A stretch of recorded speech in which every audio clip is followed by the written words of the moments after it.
This is the 259th episode of CloudFocus Weekly for the 4th week of March 2017.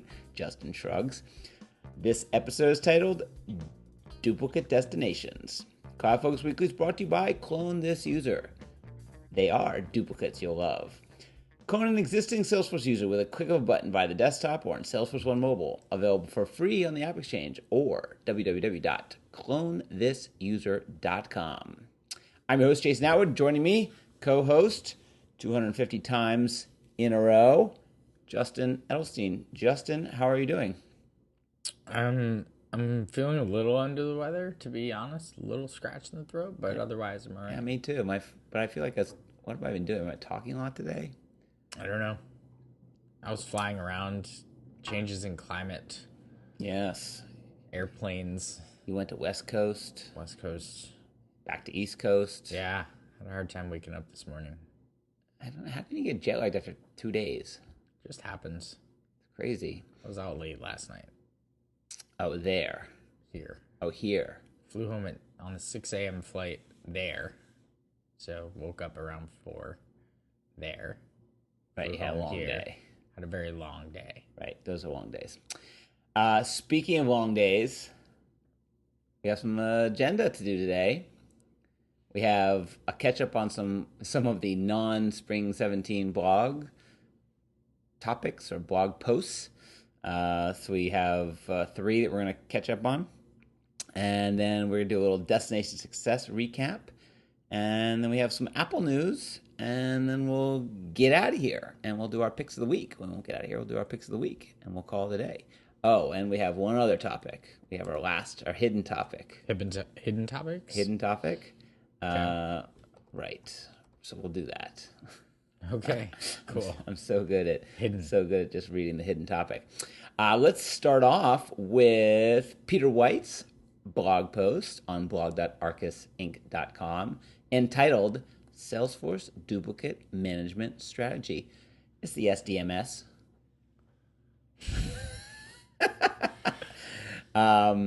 So Pete did a good job this time. He went very conversational with his blog post. Sometimes every blog author or blogger has a kind of a different style. Some are more ask questions, get answers, or ask questions of themselves. Some are more, here's just the facts, ma'am. So Pete went with the, hey, question mark, answer. Question, answer. So writes up a nice little recap on kind of dealing with duplicates and how you should go about it and, the tools you can look at and, lots of different pieces, so everything from demand tools to Cloudingo, Dupe Blocker, which I know a lot of people use, as well as the, of course, built-in after 15 years of waiting for it, built-in duplicate management. There you go. You want to say anything? Well, I was waiting for you to finish because you're always accusing me of cutting you off. Well, you do, constantly. Are you done? Yes, now I'm done. Okay, good. When I had read the post originally, I was really excited that he mentioned the native duplicate management to the rescue.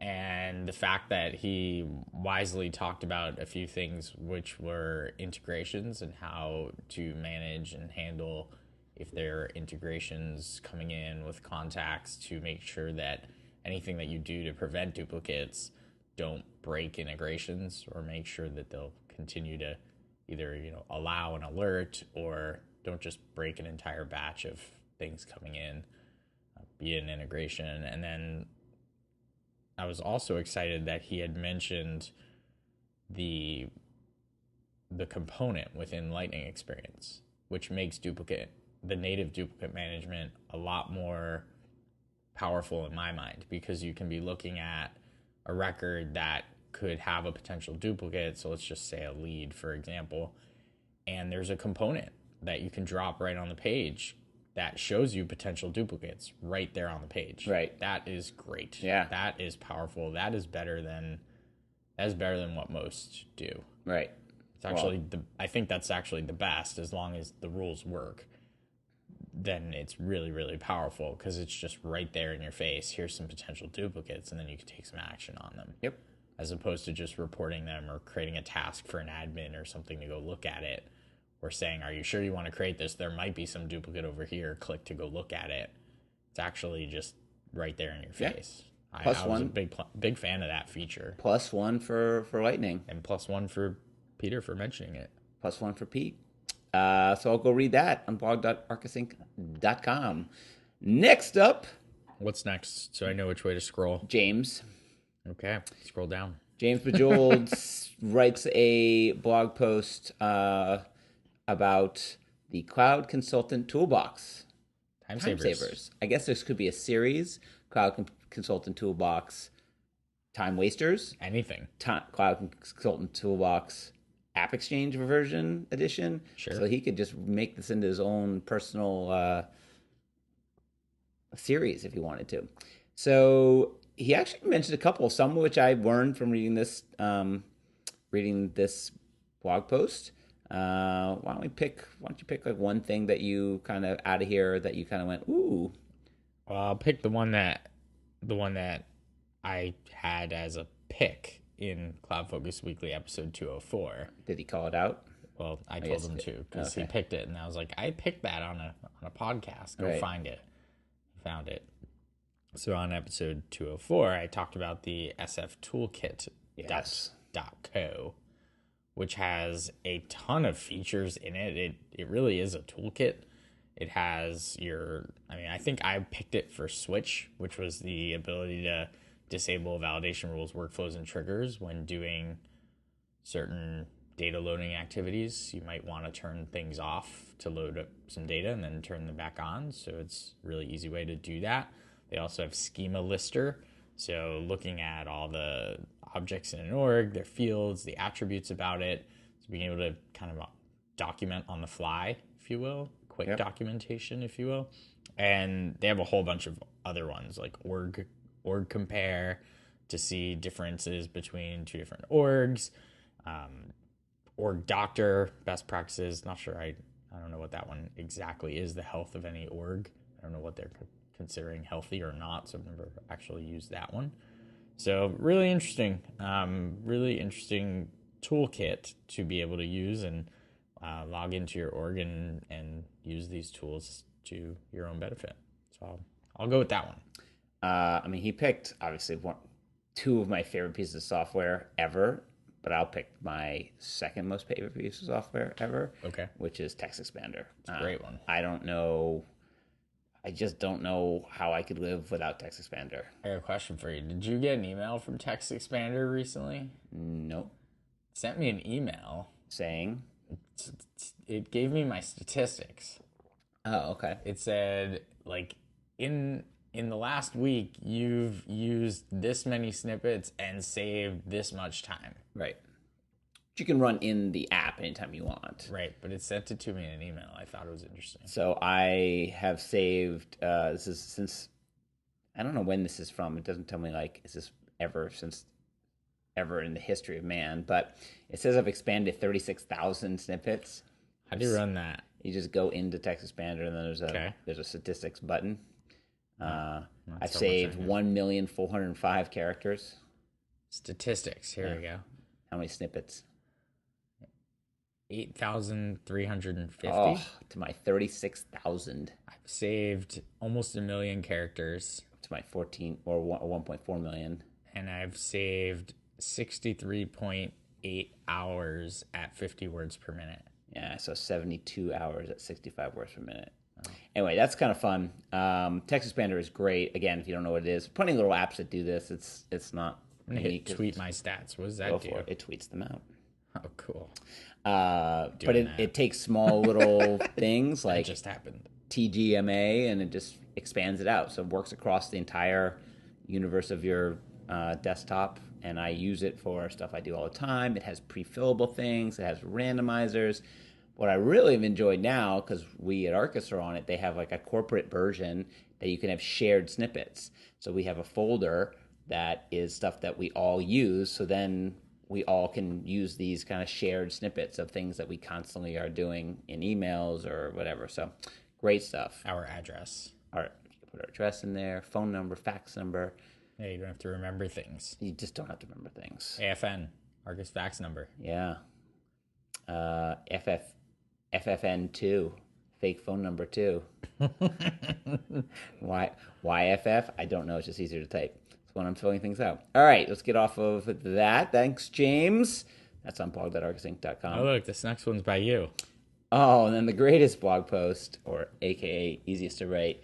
Although the more of the things you have to link to in a blog post, the harder it is to publish because you got to go back and find all the links. But I don't know.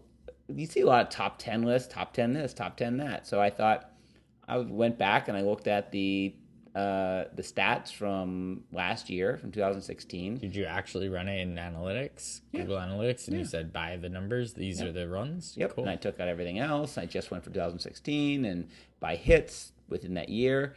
And so I came up with the list of the top 10 Arkus blog posts of 2016. Nice. Kind of just, a little recapper. Interesting. You had 2 in the top 10. Is that That's correct? not bad. Not bad. 2's good. Yep. I too had 2. I did have the second most popular blog post. Good for you. If you write anything, Slack versus Chatter, the second most popular, because you just you got picked up on the with the SEO on that one. Yes, great SEO. So again, don't have to really talk about it. The number one was, and by a long shot, because it's very popular, was comparing IDEs for Salesforce development. So a really in-depth look at all the different tools. This is when Maven's Mate, I think they said they were going to stop developing it, but then they actually reversed now and they are developing it, my understanding. But anyway, so a lot of IDs out there for doing Salesforce development, and this is sort of a look at it. It had the most hits by far, and still does. Developers. So that's it. So you can go to that. You can go to maybe this. Oh, wait. If next year, if the top 10 blog posts of 2016 is in the top 10 blog posts of 2017, is that top 10 blogception? Yes, it is. All right. Well, I just want to know because it probably won't be. Probably my not. guess. Really? Why would it be? I don't know. I'm about to write a raver. Maybe I'll do it on the topic we're about to discuss. Next up, You mean the hidden topic? the hidden topic. It's so hidden. It's so hidden. It's like it doesn't exist in certain places. So this blog is going to come up next week, but I thought I'd talk about it a little bit because I just read it. So this is going to be on the blog next week. Amy's actually going to write about.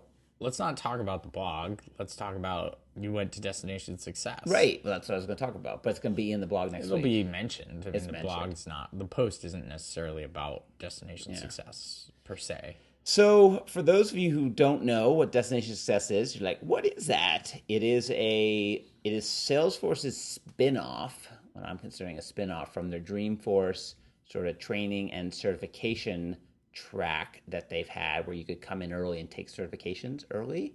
And they've played around with that for years. I never did it, but they've played around with it. So last year they decided to sort of, just like they took Trailhead DX and they moved it off and made it its own thing, they kind of took Destination Success, which is, okay, we don't really want to wait for Dreamforce to kind of do a week of training, so let's make it its own event. So they did. So Destination Success is a Salesforce run within partnership with Criterion. Were there questions? Like was there like a Maybe I should. Were there keynotes like in sessions like most other conferences that Salesforce has? So that's what it was. It was part training, part like a dash of Dreamforce. And so who keynoted it?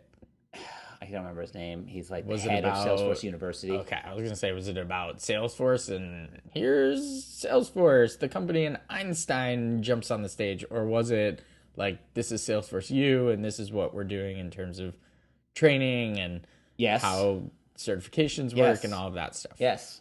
all of the that. above. Yes. Like Einstein was there. Yes. Of course he was. Yes. So Einstein's Einstein was on everywhere. the stage. Genius. Right. And Like, yes, be like Einstein. they talked Go about here. Salesforce University, and they talked about the new certifications coming, and they did 4 or 5 thank you slides. which I don't 4 know. or 5 thank you slides. Well, you know how like they start off, everybody gets up, they start off and they say, first I just want to start off by doing, and they throw up the thank you slide. Thank you for just being you. And then the next person comes up and they're like, I just want to start, my name's Jason Now, I'm head of Trailhead, whatever. I just want to start with thank you. That's like a professional wrestler, like when they're in a city, like when they want to Yes. get a big applause, they Right. come out and they'll be like, just name the city. Or a concert, right? Yeah. Let's go Boston! Right. Right. Woo! Oh my god! And then when they mess it up, that's the best. Oh, yeah. That happens. Cleveland. What? We're not in We're Cleveland. not in- What? So they did that. They did a little bit of what's coming in sort of the training tracks and things that they're doing. Don't know. I guess it's not. I don't know. Well, if they announced it at the conference. That's true. It's not a. So they're making the. I think there's 22 certifications right now. Holy moly. They're adding 3 more. There are 22 certifications? I think so. I think that was the number that stuck in my head. Wowzers. They're adding 3 more. One's going to be lightning specific, Oh, that's cool. which can get us into a conversation. And they're adding I thought the big news that I saw was that for all you have to do certification renewals, if you have enough across enough different areas of expertise, you can get expensive because I have to the take a admin lot track, of those. the marketing track, the developer track, and then there's more tracks coming. So they basically going to do a $300 a year. You're all covered. Wow. Basically, you pay $300, and then So if you have to do 3 at least, Right. then you should pay that Right. $300 if you care to keep your certs. that's right. If you don't care, I mean, Well, that then would why be do really you, stupid. why do you get them? So it had that. It was mostly in classroom learning. It was in Vegas. It was Were at there Mandalay breakouts? Bay. Were there breakouts? There were breakouts after training. So you train from like 8 in the morning till 4, 5, 6 at night. Then they had study halls. Then they had breakouts. So they would do, little show and tells. It was pretty intense. I think, my takeaway was, and I sat at a lot of different tables and I talked to a lot of different people. My takeaway is it was very for beginners. Like anybody I talked to wasn't like, oh, I'm here to get my 1700 cert, or I've been in this business for 20 years. It was more like, I just inherited Salesforce. I just got hired. Right. And the most people I saw was from companies. So companies would send somebody. So, well, as opposed to an individual doing it for themselves, or as opposed to consulting, it was more of like GE Capital sends their developer, I get it, their I get it. admin, right, to go get trained, or this bank sends their, or this nonprofit. It was in Vegas, which I think was a little bit of a waste, just because you were in Vegas and you wanted to be doing Vegas things, but it's a lot of work and there's a lot of studying. Should be in the middle of the country. So next year, it's in D.C., which is not in the middle of the country. Not in the middle of the country. Well, I mean, north to south, it's the middle. Yeah, but East to west, not so not much. For us, so much. awesome. Like, do they do them internationally or do they do them once a year? I think they only do them once a year. I do not know I did not hear of or any kind of destination success anywhere else in the world. I wonder if West Coast was just too far for people from EMEA, for example. Maybe. I'm sure it's like money, hotels, conference. I mean, they had over 1,000 people. That's the pretty interesting good. stat was on the first day they do an exam first thing on Monday morning, which again, you could use it as like, I'm going to take the exam that I'm trying to get, or you could use it as I'm going to take an exam of something different, so and then you just study for it before you get there. They said and it was like over 700 people taking an exam on this morning. So like, think of 700 people taking an exam. And then they said, and 230 something people. They did it in different parts. They said, I saw a line of over 700 people waiting to take their exam. And then like later they're like, oh, and today we certified over 200 people. And I went, whoa. Stats on that are, People failed. yeah, like 700 to 220 or something. Like that's Anyway, I don't know if that was a true stat. I thought it was good. It's definitely for the people who like to be trained in person. Some people like to learn by doing. It's a little accelerated, so it's not the same as the courses that you take if you went to like a Salesforce training, like in your local town. They're the same length, though. No, they cut a day out though, because Friday gets cut off. Yeah, but usually they're 4 days. Yeah, well, And the 5th day is the exam day. I can tell you the course I was in was shrunk. So he said it multiple times. Like, hey, we have to get through this because this is putting 5 pounds into a 2-pound bag. So, but anyway, I thought it was good. It did have the sort of feeling of Salesforcey feels. You got lots of swag. You got lots of stuff. Pick up a cert while you're there? I did. I picked up the Cloud Community Consultant. Community Cloud? Community Cloud Consultant. Whatever. Cool. I know. I don't have the 11 certs that you have. I looked it up. I do have a lot. You I have a also lot. have something that is not technically a cert. It is I can't even remember what it's called, but it's like the Is what that did they the call sales it? one? Yeah.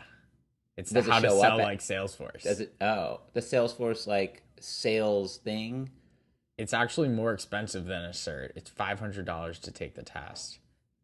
And What does it get you? it's an accreditation as opposed to a certification. But it shows up as a number on your cert. No, I don't know what it's for. One day it'll show up somewhere magically and it'll be like, oh, glad I did that.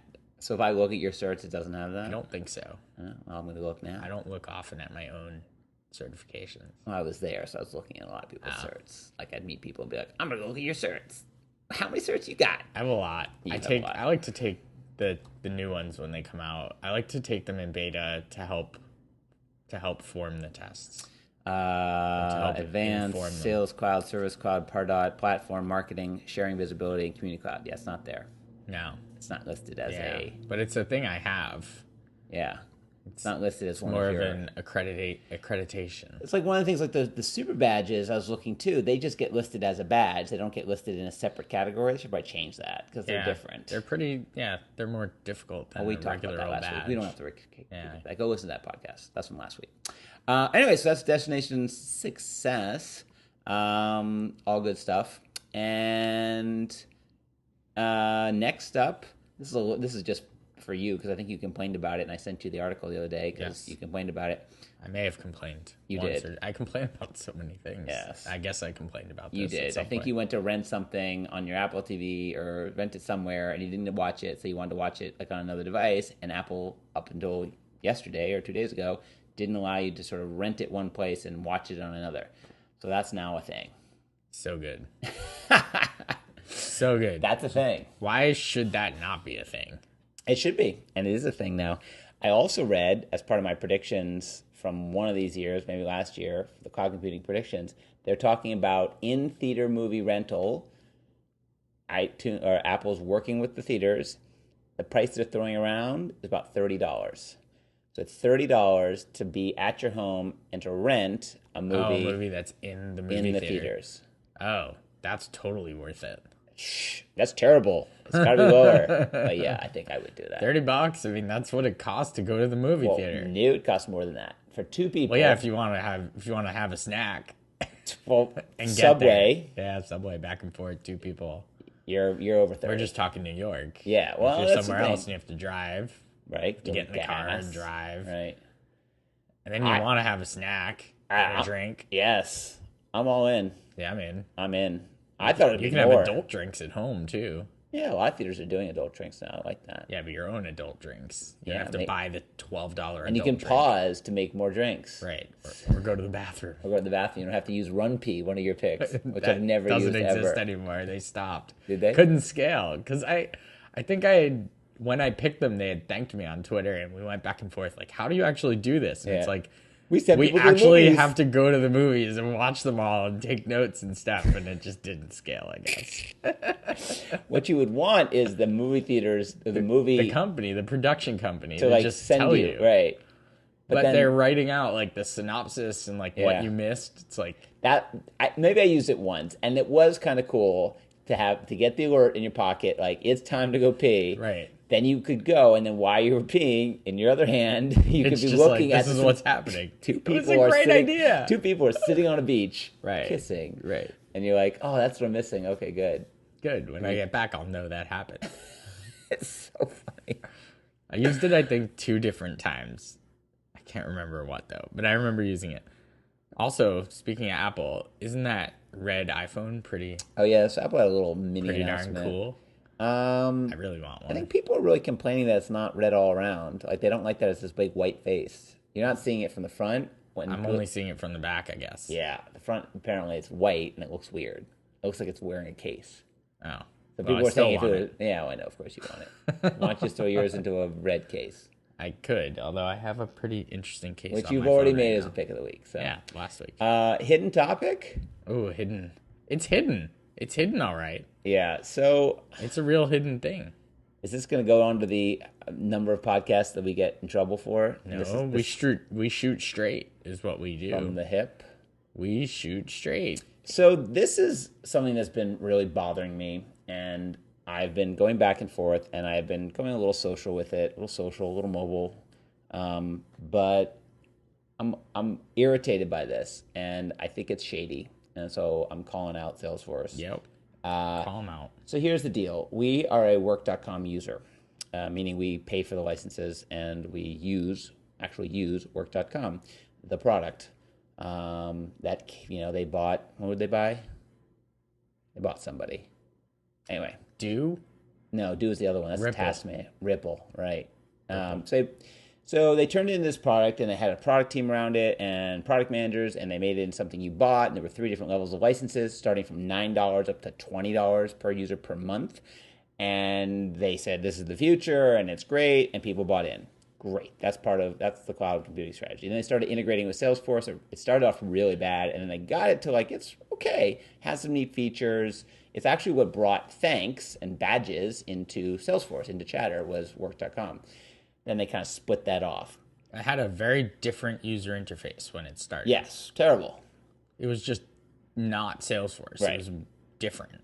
And it wasn't native, and it wasn't native objects. And anyway, so over the year, over 2 years, I think they kind of built into Salesforce. It became a big talking point.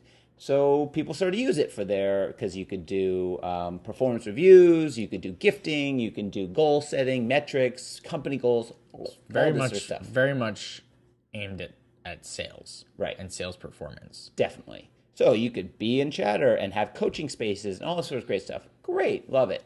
We bought in because hey, and we actually pay for. So our Arkus contract is coming up, our Salesforce contract, and I kind of been going. As Lightning's been coming around and more Lightning. I noticed the other day, maybe 2 months ago, I went into Lightning and I went to try to do 3 things, and one of them was, hey, let me go check my goals, and let me go check coaching spaces, and let me go. Yeah, it's not there. It just doesn't work in Lightning. So I'm like, oh, well, let me go find out if it's on the roadmap. It's not. I then asked the product manager, or asked, in Salesforce, like in the success community, hey, is this on the product roadmap? Is this going anywhere? Like, you guys going to do anything with this? Or is this dead? And then I started to look, trying to find the Work.com page. It's not there. And I tried to find pricing around it. Not there. And it's slow, and I got more and more irritated because it was just kind of gone. And something... You mean it was hidden? It was hidden. Very good way of bringing it around. Thank you. So then my contract's coming up, and I see on my new, I see on my pricing, so many licenses for Work.com Online, $13.50 a month per user per month. I'm like, why? Whoa, wait, what? This product doesn't exist anymore. You can't really get to it, can't see anything about it, is not priced out anywhere on the website, is not in a roadmap, is not going to work in Lightning. How can you be adding this onto a contract? That doesn't make sense. If you're going to kill off the product, fine, but you can't charge me to kill off the product. And really, that's what's happening.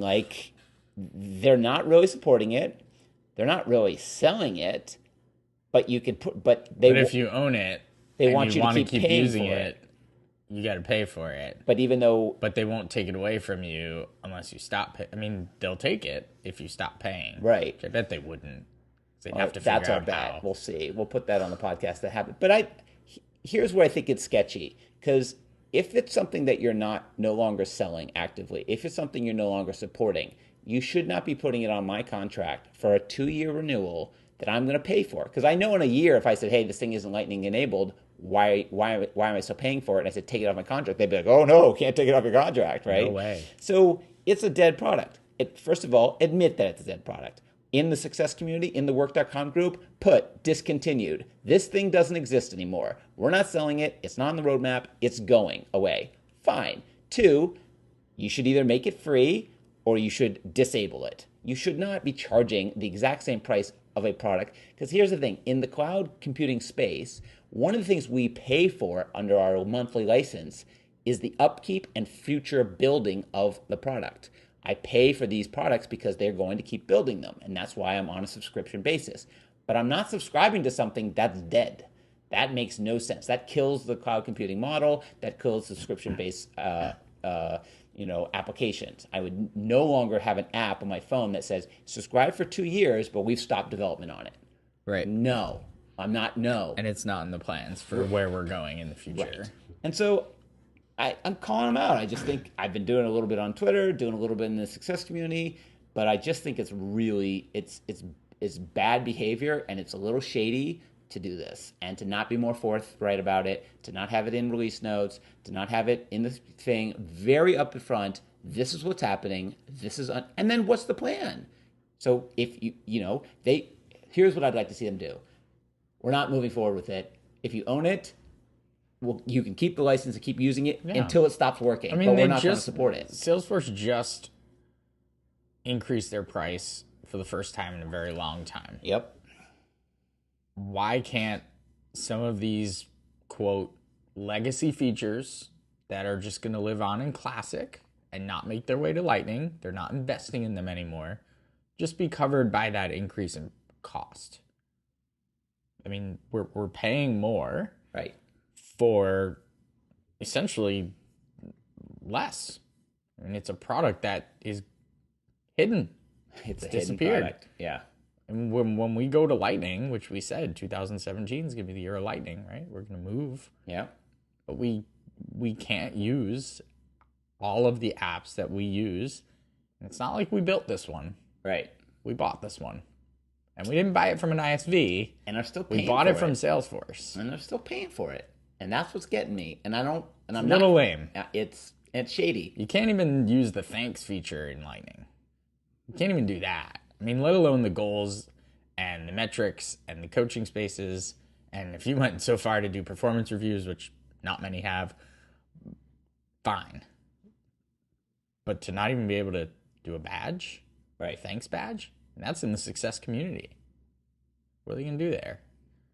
I don't know. Many unanswered questions. And again, Salesforce generally does a good job of being a little bit transparent. Hey, they're going to kill off Cloud Scheduler. They tell you a year in advance. Trust. They're going to clear out. They're going to kill off request update, stupid feature. They tell you, and they say it's going away. They're going to kill off the free. What was it? The free support portal. Remember you used to get like a free support portal. They gave you 18 months to get off that thing. That's right. This needs to have a plan. It needs to be communicated, and it needs to be front and foremost in the places that we go to look. But pretending that it's still like in the success community, in the group, the work.com group with over, it's like 800 people in it, it's just like, look at the stuff that's in 4 releases ago. Like, it's still pretending like it's still a thing. Don't pretend. It's not a thing. And honestly, you should stop charging for it, and you should just make it free, because you can't be charging for something if you're not supporting it. Right? If you're not actively moving it forward into Lightning. And if you say Lightning's the future, then you can't be saying, hey, I'm going to charge you for this thing that doesn't even work in our new thing. Under your new Lightning license, my license is called Lightning. You're charging me more for it, but this thing that you're also charging me more for doesn't actually work in the thing that the whole license is named off of. So Mark Bubala, call me. I'll tell you all about it. Hidden. Don't work. So I'm going to get a little vocal. And we'll see. You just did. And I'll get a little more than this. Might be a blog post. Uh-oh. Hidden blog post. All right, let's make some non-hidden things. This is a great pick. This is the best pick you've ever made. Is it? This is the first time you've ever found something of any Sense. Sense. I still use Sense to this day. Use it every day. Look at it. Love it. Like tracking my sleep. This one, I can tell you, it's already going to be a winner. It's already a winner. You're using it right now. I'm using it right now. And you're using my thing. I have 2 of them. Like, I liked it so much, I bought the company. No, I liked it so much, I bought 2 of them. So tell me what you're picking. I'm picking Hyperdrive. What? Hyperdrive. The Thunderbolt 3 USB-C 2016 MacBook Pro hub. What now? Yeah.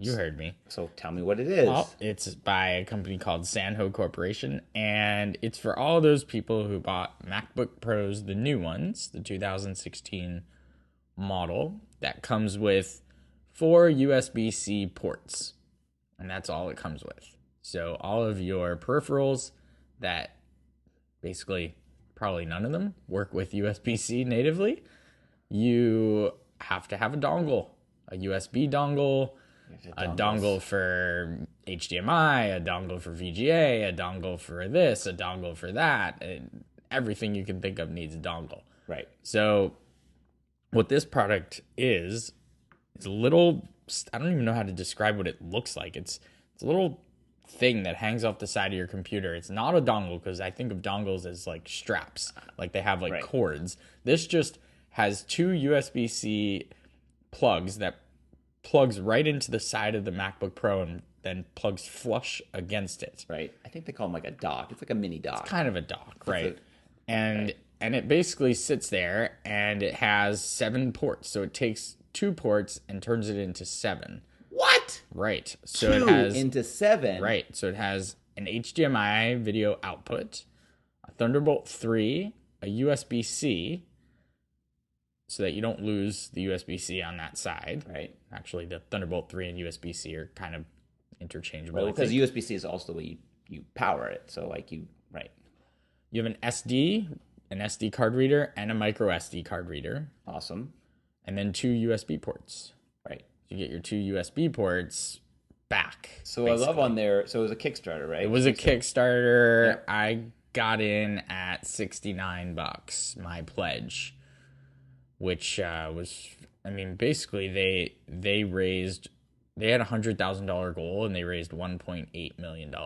Yeah, and they actually did it. Serious demand. It was like January or December, and they shipped it. It was almost as soon as the MacBook was announced, they were out there. It was like, where do I get a thing that can do this? And Early Bird got it for $49. Oof. And those shipped in February. And then there were, basically, you want 2, you want 3. How many do you want? And they're shipping. They're shipping, and they have them in the different colors. And I got mine to match the space gray. And I'm gonna throw the link to the Kickstarter, which has a link to you can actually hop over to Indiegogo from there, where they have their next kind of campaign going. Oh, okay. And by the way, they've raised $2.4 million in the Indiegogo campaign. Wow, so this is like people buying another set, basically. Yeah, it's pretty cool. I've already checked it out. I'm actually using it now. Order it now. It's estimated to ship in April. Nice. So basically a month, almost a month. Not even. Right. You probably get it almost right away. It's very, very cool. Nice little thing. Yeah, I bought 2. I bought one to like leave at home, like to have as like my little mini dock, and I wanted to throw in my bag because. The only thing it doesn't have is Ethernet. It doesn't have the Ethernet, but that would make it not sit flush against, because it's too thin. It does. It's really nice because you have all these dongles just hanging off of the machine, and it's like, oh, this is terrible. Great product, good pick. I am also going to pick a Kickstarter. I am a huge fan. I think this is my 3rd time, and I just backed their newest product. They just have a new one. Yep. But this is a company called ADI, and I guess they're originally into like hydroponics, and they created the EcoCube, which was, the fish and the plant live together. Then they created the EcoCube C, which is a smaller version of it. And now their 3rd product, obviously they're using the sort of technology and the base to do the same thing, but they're kind of just changing it up a little. It's called the EcoCube Air. And it is it's a tall rectangular thing. It has a built-in light, and it has a built-in water pump and humidifier inside. And then it has these, not rocks, but little pebbles, and you put plants in it. I put the seeds, so mine are growing. And then it's all in thing, and then it kind of, you turn it, you have an app, you can set schedules, and then it kind of turns on, it self-waters, but it's all hydroponic, so there's no soil. So it just, so the things, they grow into the like little pebbles, there's no soil. I have one somewhere. No, that's different. It's different, but this is, so anyway. I have one of the original ones somewhere. Right, this is just about growing plants, not about fish. This is just about growing plants. Not about growing fish. Not about growing fish. Got it. And it has an app on the phone that you then can control it, and you can give it different schedules on and off. It can do lightning. It does all the same stuff from the other one. It's really cute. It's really neat. I tried to put an orchid in there because I had an orchid that was dying, and that did not work. So then I started back with the seeds. We'll see how it grows. It's $129 right now on their website. It's pretty cool. Like I've backed a bunch of these things, these kind of like apartment based. I got another one coming. I backed 2 more that are like, built-in Bluetooth growing stations that it does everything. It does the light, does the watering for like growing vegetables or for growing like mint and whatever parsley, in your apartment. So I'm really fascinated by the kind of like, actually I don't live in the suburbs, like the idea that I can grow like stuff in my apartment. Right. And I love plants, so this is kind of a neat thing. And it does have you can hit a thing, it'll put up a lot of mist into this inside, and it blows around in the wind. And anyway, it's kind of cool. Oh yeah, it also has a fan, like it blows a fan around. So EcoCube Air, neat thing, might be a good gift for somebody. I was in on the backing, and I just got one, so it's pretty cool. I really, really like it. All right, speaking of things I like, closing out the wow, how many have we done? Like 3 this year? This is our 4th this year. It's pretty impressive. Wow, pretty good. All right, well, if you want to follow us, follow Just Edelstein on Twitter, follow Jason M. Atwood on Twitter, follow Arkus Inc., that's the company, facebook.com/Arkus Inc. We're on the Success community. We both have Power of Us Hub. We have special groups, so if you want to follow those groups, we post everything in those groups. So if you want to meet up with us at Dreamforce, things like that, that's where we post that information. Of course, we're on the LinkedIn. We're in the Google Plus until it dies.